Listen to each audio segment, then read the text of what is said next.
Guys, good evening అందరికీ. ఈరోజు స్నోఫ్లేక్లో streams గురించి చూద్దాం. ఈరోజు డే 17 కదా మన సిరీస్లో. సో స్ట్రీమ్స్ అంటే ఏంటి, నిన్న టాస్క్స్ అంటే ఏంటో చూసారు కదా. సో టాస్క్ని స్ట్రీమ్తో ఎట్లా లింక్ చేయాలి అన్నది చూద్దాం. ఓకే, సో స్ట్రీమ్స్ అంటే ఏంటి అంటే ఒక చేంజ్ డేటా క్యాప్చర్ అని అన్నారు కదా. సో అంటే ఏమన్నా చేంజ్ టేబుల్ మీద జరుగుతూ ఉంటే ఒక పర్టికులర్ టేబుల్ ఉందనుకుందాం. ఓకే, సో ఆ పర్టికులర్ టేబుల్, ఇది టేబుల్. ఓకే, సో దీంట్లో రికార్డ్స్ వచ్చేసి కాలమ్ ఏ, కాలమ్ 1, కాలమ్ 2 అనుకుందాం. 1A 2B ఇవి రికార్డ్స్ అనుకుందాం.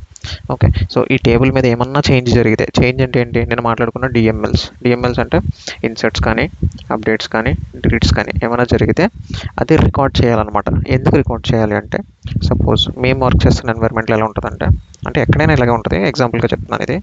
సో సోర్స్ ఇది. సోర్స్ అంటే ఒక చోట ఎక్కడైతే రికార్డ్స్ జనరేట్ అవుతాయో అది సోర్స్ అనమాట. సో IBM DB2 అని ఎప్పుడైనా అన్నారా? సో DB2 ఒకటి డేటాబేస్ అనమాట అది. సో ఈ డేటాబేస్ మా సోర్స్ అనమాట.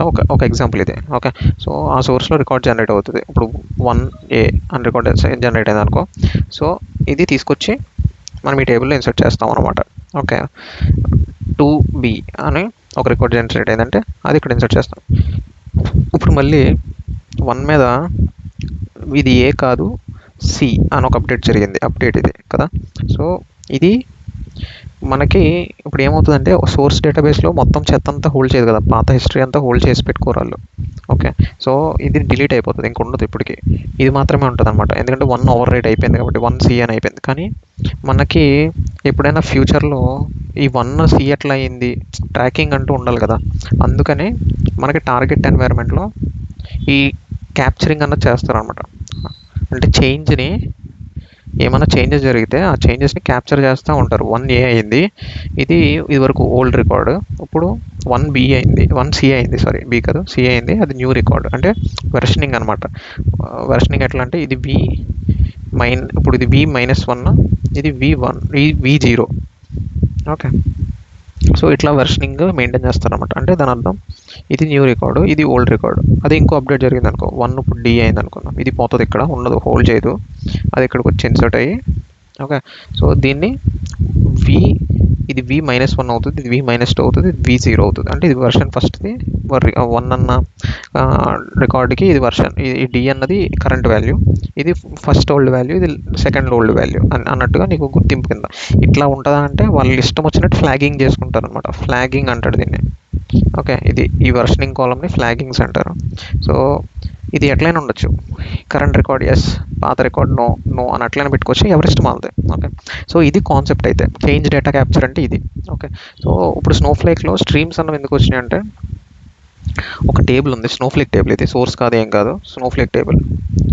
ఓకే, సో ఈ స్నోఫ్లేక్ టేబుల్ మీద ఏదైనా చేంజెస్ జరుగుతున్నాయి అనుకో. ఇప్పుడు ఫస్ట్ క్రియేట్ చేశారు టేబుల్. ఓకే, సో ఏమీ డేటా లేదు. చేంజెస్ అంటే ఏమని చెప్పాను, ఇన్సర్ట్ కూడా చేంజ్ అని చెప్పాను కదా. సో ఏమన్నా ఇన్సర్ట్ జరిగినా ఓకే, అది ఫస్ట్ ఇప్పుడు ఒక స్ట్రీమ్ ఆబ్జెక్ట్ని దీనికి టై చేయాలన్నమాట. స్ట్రీమ్ అన్నది కూడా ఒక ఆబ్జెక్ట్, స్నోఫ్లేక్లోనే ఆబ్జెక్ట్. అది క్రియేట్ చేసి ఈ టేబుల్ మీద టై చేయాలి. అది ఎలా చేయాలి అంటే, first create stream name.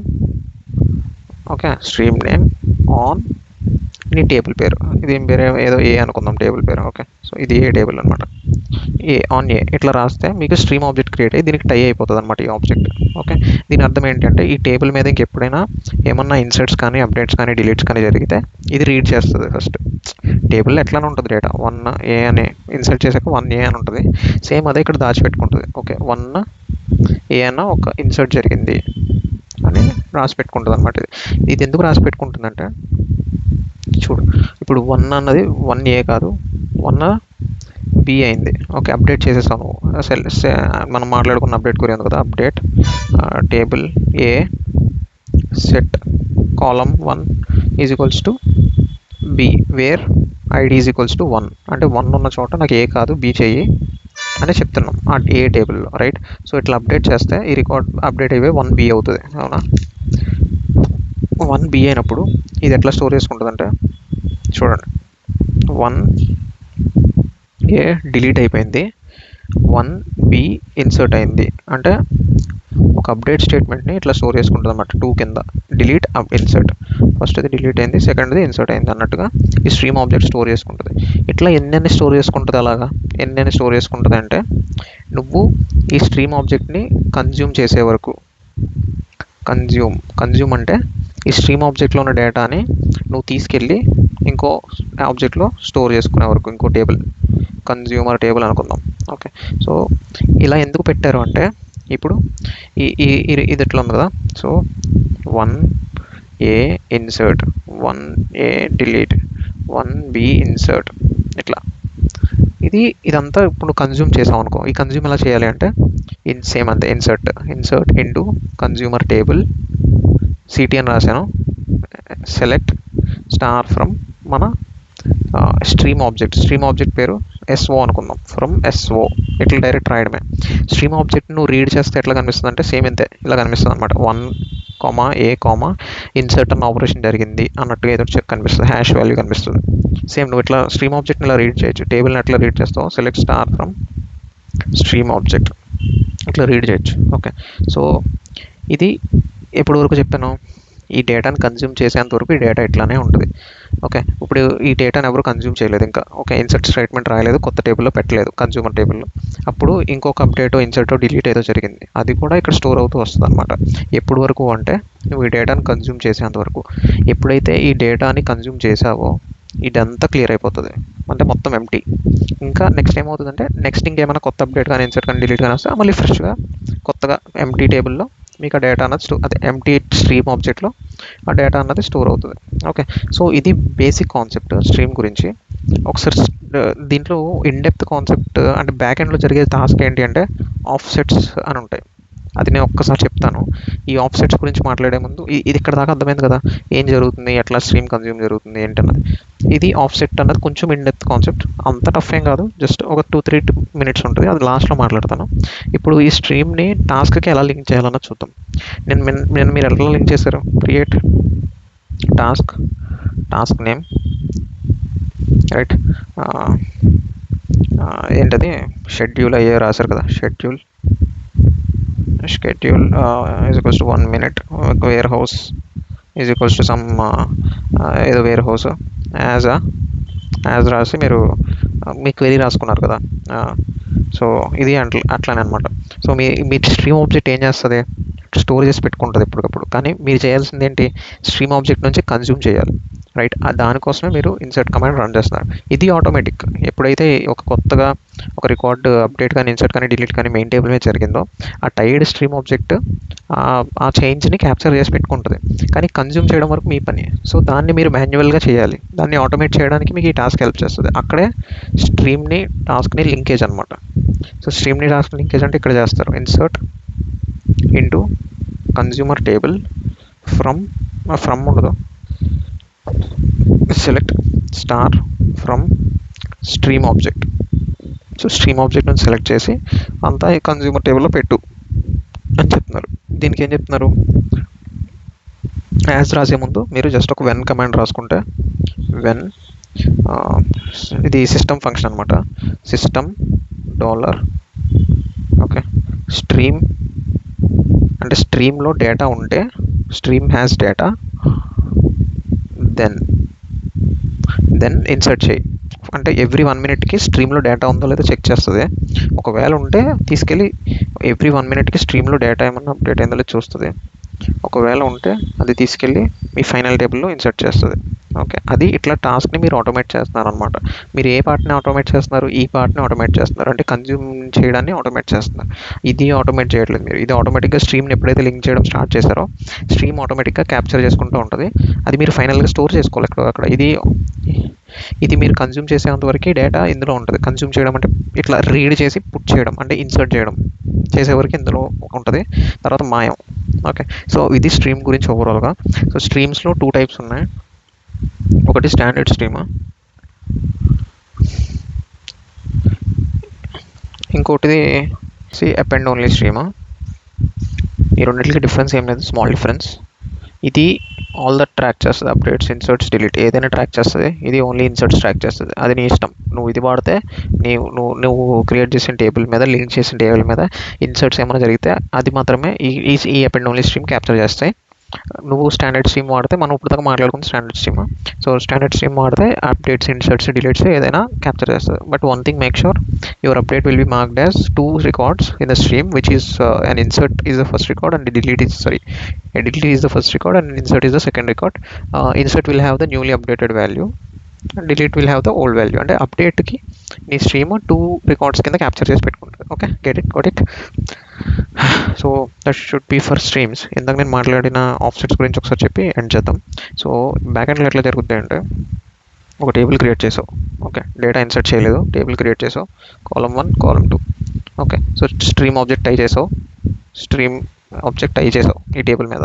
Okay, so ఇక్కడ ఏం జరుగుతుంది అంటే, స్ట్రీమ్ ఆబ్జెక్ట్ ఒక ఆఫ్సెట్ అని క్రియేట్ చేసుకుంటుంది. ఆఫ్సెట్ అంటే time stamp. Okay, time stamp ఏంటి అంటే 0, ఫస్ట్ స్టార్టింగ్ 0 దగ్గర ఉంటుంది. ఓకే, సో ఫస్ట్ ఈ టైం స్టాంప్ ఈ టేబుల్ మీద 0 ఉంది ఫస్ట్ ఈ స్ట్రీమ్ ఆబ్జెక్ట్కి. ఈ టైం స్టాంప్ నువ్వు ఎట్లా తెలుసుకునేది అంటే, సెలెక్ట్ సిస్టమ్ డాలర్, ఇది కూడా సిస్టమ్ ఫంక్షనే, system dollar stream underscore get data underscore get underscore time stamp of నీ స్ట్రీమ్ ఆబ్జెక్ట్ నేమ్ రాస్తే నీకు ఈ టైం స్టాంప్ వస్తుంది అనమాట, ఎప్పటికెప్పుడు ఏ టైం స్టాంప్ ఉందని. సో ఇక్కడ ఏం జరుగుతుందంటే, నువ్వు ఒక ఇన్సర్ట్ చేసావు, 1A ఇన్సర్ట్ చేస్తే ఇది స్ట్రీమ్ ఆబ్జెక్ట్ కన్జ్యూమ్ చేసుకుంది, 1A ఇన్సర్ట్. సో ఇంకా 0 ఉంటుంది నీ టైం స్టాంప్. ఓకే, ఎప్పుడైతే ఇది కన్జ్యూమ్ చేసావో, ఓకే, సపోజ్ ఇంకో రికార్డ్ వచ్చింది 2B. సో ఇంకా కన్జ్యూమ్ చేయలేదు, నువ్వు ఇప్పుడు కన్జ్యూమ్ చేసావు అనుకుందాం, ఇన్సర్ట్ రన్ చేసి కన్జ్యూమ్ చేసావు. సో నువ్వు ఇది టైం 0, ఇప్పుడు టైం ఎంత అయిందంటే 10 అయింది అనుకుందాం. ఓకే, నువ్వు కన్జ్యూమ్ చేసే టైంకి. సో అప్పుడు ఆఫ్సెట్ ఏమవుతుందంటే 10కి మూవ్ అయిపోతుంది. దీని అర్థం ఏంటి అంటే, సో స్ట్రీమ్ ఆబ్జెక్ట్కి ఒక గుర్తింపు అనమాట, గుర్తింపు కాదు గుర్తు. ఏంటి అంటే, ఇప్పుడు 10 o'clock తర్వాత నుంచి, అంటే 10 తర్వాత నుంచి నేను ఇప్పుడు కొత్తగా ట్రాక్ చేయబోతున్నాను చేంజెస్ని. ఇప్పుడు 10 దాకా జరిగిన చేంజెస్ అన్నీ నా దగ్గర ఉన్నాయి. 10కి ఎవడో నన్ను కన్జ్యూమ్ చేశాడు, 10 తర్వాత నెక్స్ట్ వచ్చే చేంజెస్ అన్నీ నేను న్యూగా రాసుకోవాలి. ఇప్పుడు దాకా ఉన్నాయని అరేంజ్ చేసి 10 తర్వాత అంతా న్యూగా రాసుకోవాలి. ఇప్పుడు 10 తర్వాత టేబుల్లో ఒక అప్డేట్ జరిగింది, 1C 2B ఇట్లా ఉంది. 1 అన్నది Cకి అప్డేట్ అయింది. అప్పుడు ఏమవుతుంది, 1A డిలీట్ 1C ఇన్సర్ట్, ఇట్లా 2 రికార్డ్స్ కింద ఉంటుంది అనమాట.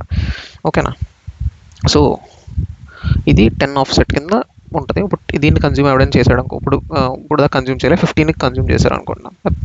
ఓకే, 15కి కన్జ్యూమ్ చేశాక సపోజ్ ఈ ఒక్క రికార్డే కన్జ్యూమ్ చేశాడు అనుకుందాం 15కి, అంటే ఇన్సర్ట్స్ ఒక్కటే వాడు దాచుకోవాలనుకుంటున్నాడు ఫైనల్ టేబుల్లో, డిలీట్స్ నాకు అక్కర్లేదు. ఓకే, సో అట్లయినా చేస్తారు, వాళ్ళ ఇష్టం. ఇక్కడ ఎట్లయినా కాలం ఉంటుంది కదా నీకు ట్రాక్ చేయడానికి, డిలీట్ ఇన్సర్ట్ అప్డేట్ అయింది అన్నది. సో ఆ కాలం యూజ్ చేసేవాడు వేర్ కాలం 3 = I ఉన్నాయి మాత్రమే నాకు ఇన్సర్ట్ చెయ్యి ఫైనల్ కన్జ్యూమర్ టేబుల్లోకి అని రాసుకున్నాడు అనుకో ఇన్సర్ట్ స్టేట్మెంట్. సో ఈ ఒక్క రికార్డే కన్జ్యూమ్ అవుతుంది. Okay, right. సో అప్పుడు ఏమవుతుంది అంటే, అయినా సరే ఈ ఆఫ్సెట్ ఇప్పుడు 15కి కన్జ్యూమ్ అయింది కదా, ఇప్పుడు కరెంట్ ఆఫ్సెట్ 10, కానీ 15కి ఈ రికార్డ్ కన్జ్యూమ్ అయింది. సో ఇప్పుడు ఏమవుతుందంటే, ఓకే 15 దాకా జరిగిన చేంజ్ కన్జ్యూమ్ అయింది, నేను ఆఫ్సెట్ మూవ్ చేసేసుకుంటున్నాను అంటే 15 దగ్గరికి ఆఫ్సెట్ మూవ్ అయిపోయి ఇదంతా క్లియర్ అయిపోతుంది అనమాట. అంటే నువ్వు ఒక్క రికార్డ్ చదివినా మొత్తం నీ స్ట్రీమ్ అంతా క్లియర్ అయిపోతుంది. So make sure when you are doing stream readings, నీకు డేటా ఏమన్నా ఉంటే అదంతా తీసుకెళ్ళి టేబుల్లో స్టోర్ చేసుకో ఎక్కడైనా. నువ్వు తర్వాత ఏమన్నా ఆట ఆడుతూ ఉంటే ఆడు, కాకపోతే ముందు ఆ డేటాని స్టోర్ చేసుకో, ఎందుకంటే ఆఫ్సెట్ మూవ్ అయిపోతూ ఉంటుంది, ఆఫ్సెట్ రిఫ్రెష్ అయిపోతూ ఉంటుంది. ఓకే, ఇప్పుడు 15 దగ్గర నన్ను కన్జ్యూమ్ చేసేసాడు వీడు. సో 15 దాకా ఉన్న చేంజెస్ అని నేను వాడికి ఇచ్చేసాను, 15 తర్వాత నుంచి వచ్చే చేంజెస్ నేను ఫ్రెష్గా ఇవ్వాలి అని అనుకుంటుంది. కాకపోతే ఇది ఈ చేంజ్ కన్జ్యూమ్ అవ్వలేదు, కానీ అది అనుకోవడం అట్లా తీసుకుంటుంది అనమాట. ఈ ఆఫ్సెట్ అన్న బ్యాక్ ఎండ్ థింగ్ వల్ల ఇది జరుగుతుంది యాక్చువల్లీ ఇంటర్నల్గా. ఓకే, నీకు ఇక్కడ చెప్పిన కాన్సెప్ట్ ఇట్లా కన్జ్యూమ్ చేసుకుంటే ఇట్లా మూవ్ అయిపోతాయి, ఇది క్లియర్ అయిపోతుంది అని చెప్పాను కదా. కాకపోతే క్లియర్ అయిపోవడం బేసిస్ అన్నది ఈ ఆఫ్సెట్ బేసిస్ మీద జరుగుతుంది. All right, hope you had a very good session regarding streams. బాగా అర్థమైంది అనుకుంటున్నాను, ఎందుకంటే చాలా క్లారిటీగా ఉంది పిక్చర్ అయితే చూస్తానికి. సో ఏమైనా డౌట్స్ ఉంటే అయితే పక్కా అడగండి, చూద్దాము. So that should be all for today guys. Streams అంటే ఏంటో అర్థమైంది, స్ట్రీమ్స్ని టాస్క్ని ఇట్లా లింక్ చేయాలో అర్థమైంది. So give me thumbs up if you like this session and also subscribe చేస్తున్నారు అనుకుంటున్నాను. Thank you for your support guys. By.